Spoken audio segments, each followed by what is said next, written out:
नमस्कार सर्व शेतकरी बंधू भगिनींना. जय जवान जय किसान जय विज्ञान. प्रत्यक्ष कृषी दर्शनमध्ये सर्व शेतकरी बांधवांचं अगदी मनपूर्वक स्वागत आहे.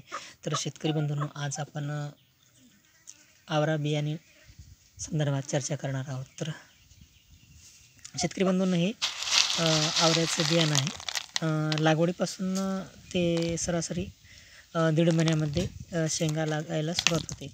तर चांगल्या दर्जाचं बियाणं जेणेकरून निवडा, जेणेकरून बियाणे जर चांगले असेल तर त्याला येणारं जे काही उत्पादन आहे तर ते दीर्घकाळापर्यंत येईल. आणि याचे फायदे जर पाहायला गेलं तर हे सरासरी वर्षभर चालणारं आवरा बियाणं आहे. तर तुम्ही पाहू शकता की जेणेकरून आता आपल्याला येत्या 10-15 दिवसामध्ये या बियाण्याची लागवड करायची आहे. तर आपण चांगल्या प्रतीचं बियाणे यातून निवड करून लागवडीसाठी ठेवणार आहोत. तर याच अनुषंगाने आवरा पुढे आणि हे बियाणं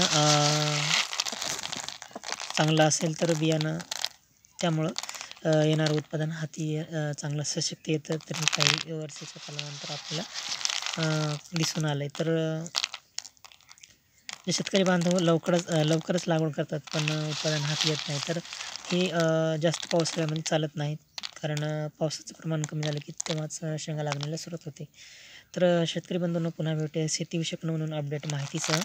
ही होती छोटीशी बियाणे निवड संदर्भात छोटीशी एक अपडेट माहिती. तर ही माहिती तुम्हाला कशी वाटली नक्की कमेंटद्वारे कळवायला विसरू नका. पुन्हा भेटूया शेतीविषयक अशाच नवनवीन अपडेट माहितीमध्ये. धन्यवाद.